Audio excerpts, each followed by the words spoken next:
Yo, what's up guys? Today is Saturday.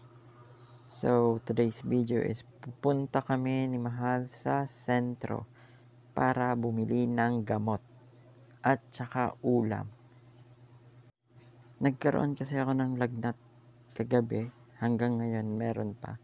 So, naubusan na ako ng paracetamol kaya pupunta kami ng sentro.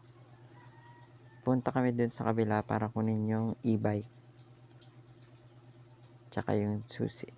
So tara, samahan nyo kami.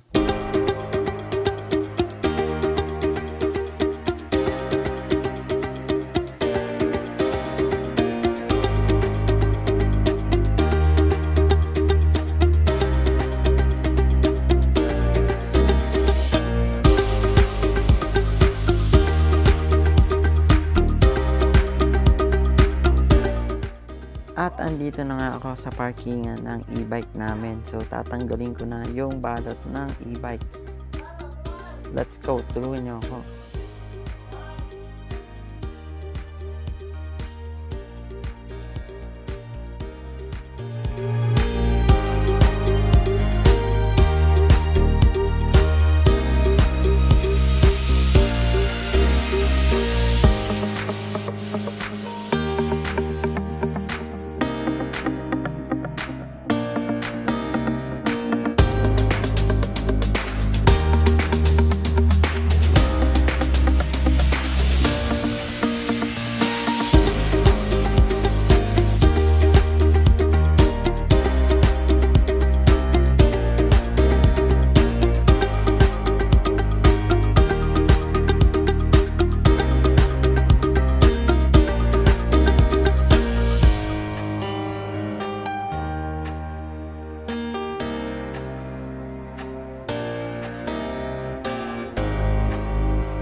Nga pala, sa mga nagtatanong dyan kung ilan ba ang top speed ng e-bike.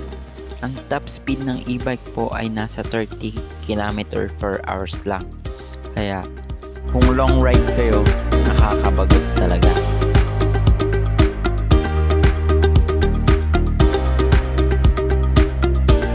At ayun na nga guys, andito na kami sa destination namin.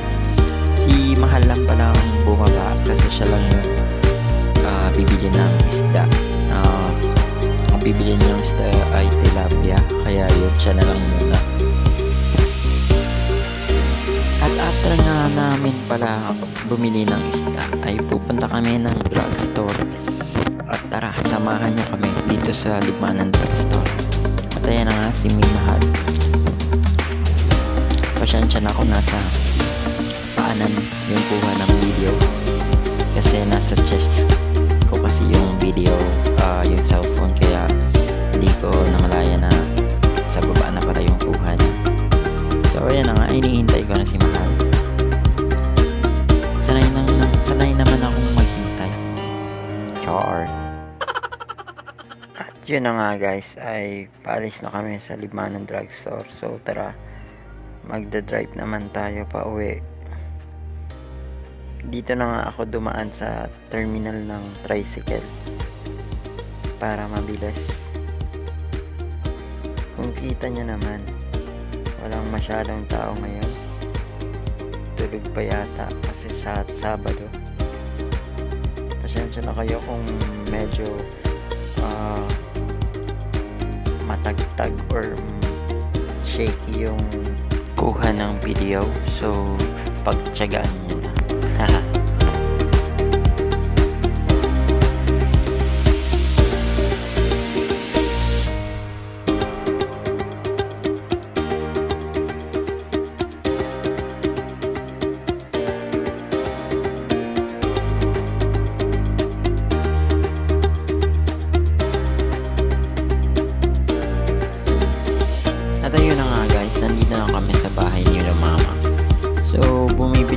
pala si Grace ng panglagay sa isda, mga ingredients. So yun, hanggang dito na lang po yung video na to. So sana nag-enjoy kayo. Bye! Thank you sa panonood.